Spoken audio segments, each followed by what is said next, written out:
Matthew here from MiniWargaming.com. This is it. The moment that a lot of you, maybe some of you, maybe just a few of you have been waiting for. Not quite sure. A lot of you have been asking, when will you two, meaning me and Dave, do a battle report? Well, today is that day. But we're not just going to do one battle report. We're going to do a best of 3 series of Chaos versus Tyranid to see who is the ultimate general of generals, the ultimate something of somethings, and whatever of whatevers. See who's better than the other person. That's really what we're trying to do. So, we're going to play 3 games, maybe, unless one of us wins the first 2 games like me, which I'll probably do. And, we'll see. So we're going to jump right into the game of epicness, of epicnesses, and see who is going to win the first game of Chaos versus Tyranids. Cue intro. WeWorks is the play. MiniWargaming's epicness of awesomeness. Matt's High Fleet versus Dave's Demonic Possession. Ah!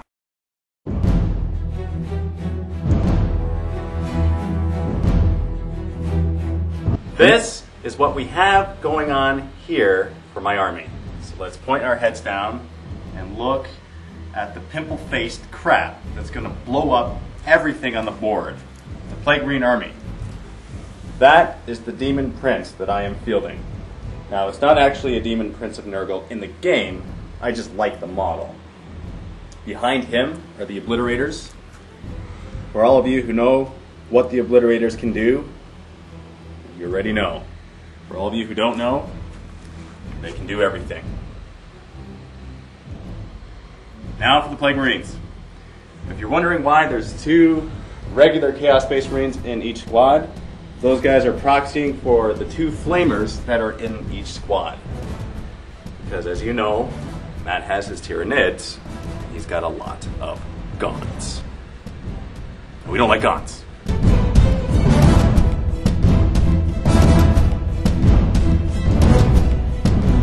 On this side, you have my Tyrannic Swarm, which is, I don't think it's going to have much problem against Dave's Chaos.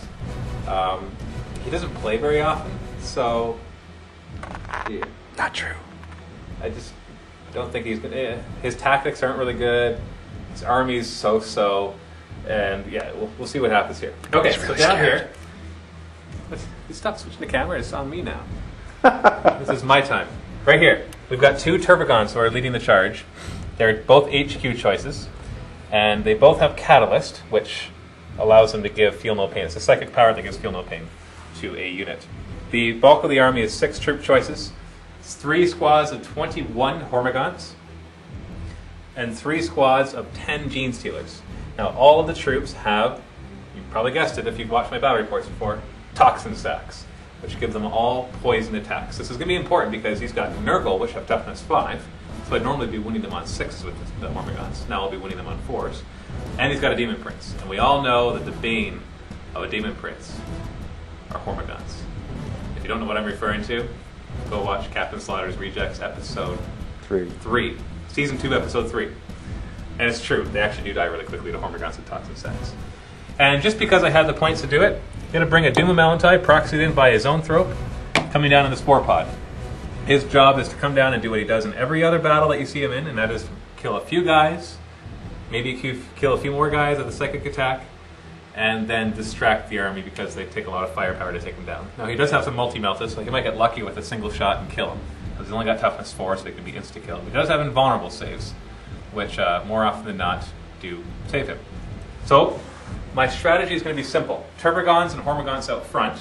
The Turbogons are going to provide cover to the Hormigons by spawning Termagants and give Feel No Pain to some guys as well. And the Gene Stealers will come up behind them. I'm not going to outflank them. I've thought about it. Don't want to do it because it's not a really big game, so I can't count on Dave being on both sides of the board. He'll probably keep his guys kind of clumped to one side. That's what I'm guessing. And so if the Gene Stealers come in the other side... But you know what? I take that back. We're playing objectives. Yes. I am going to outflank my Gene Stealers. Because I can use the objectives to my favor. And if they come on the wrong side, they can still take the objectives. So I take that back. Gene Stealers are outflanking. The Doom of Melantai is deep striking him with his Mycetic Spore. And the Nurgle are just going to rot away. I love puns. So let's jump right into it and take a look at the board as well as the scenario.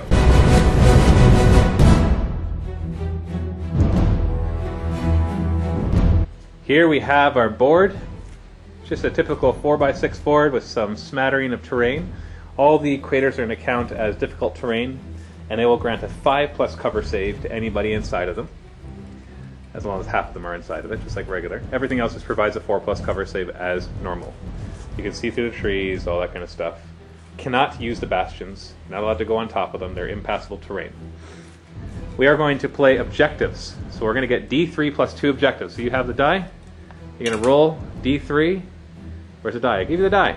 Did you lose a die? You got to use the epic die. The epic die of epicness? Okay, roll it. How many objectives?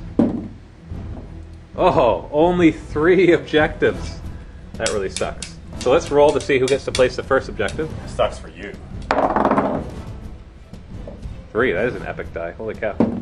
Alright, do you want to place the first objective or the second objective? I'll place the first one. Alright. Because then I get to place 2. That is true. Very smart. So we got 3 of these green markers. Thank you. Alright, so they have to be 12 inches away from the board edge and 12 inches away from each other. So where are you going to put the first one? Right there. I'm going to place the first one right here. Where are you going to place the third one?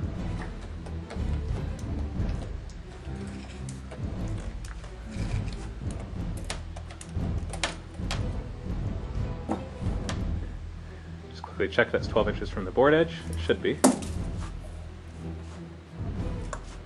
Still 12 inches from the other one? Yeah, it's good. Yeah. Good enough. So you're clumping them together, obviously hoping to hold those spots. I put one on the other side, hoping that way if I don't outflank to where I want to, I can still go somewhere that's useful. Good luck trying to get my plague greens off of these things. Yep. It's not going to happen. Yep, especially with 4 rhinos. We'll see. Alright. Now it is time to roll to see who goes first and who chooses their deployment sides. Alright, go ahead. 4. 5. Oh, do I want to go first? Do you? Yes. And I will choose sides. Good. I will choose this side. And the phone rings.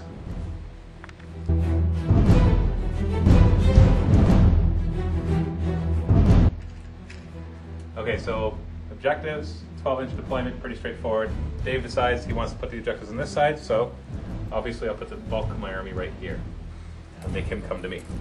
If he chooses to hold back and not come to me, well then, I'll win. Either way, I win. 2 turbogons. No, if you don't do it. I am going to win, but... Oh, I love it. Turbogon and Turbogon. And whoever said you were the good guy?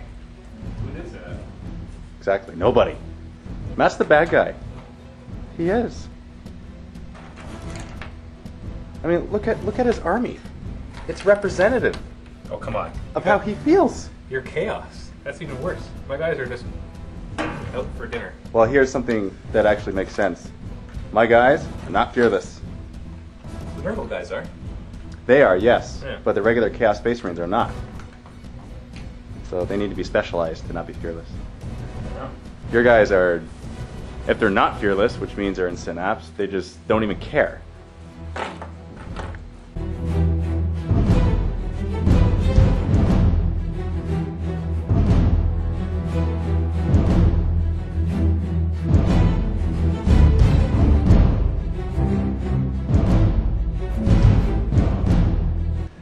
Now for chaos deployment.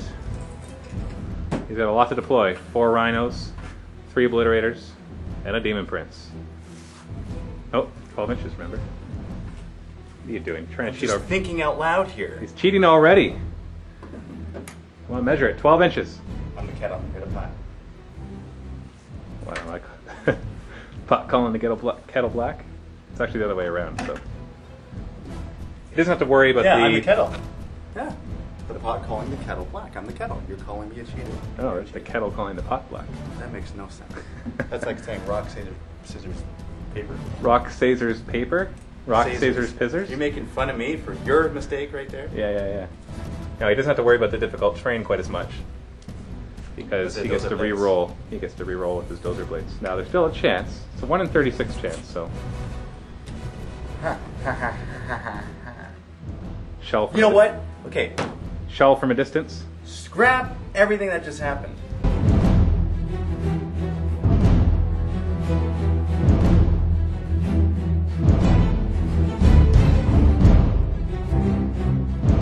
Wow, I've never seen somebody take so long to set up 8 models.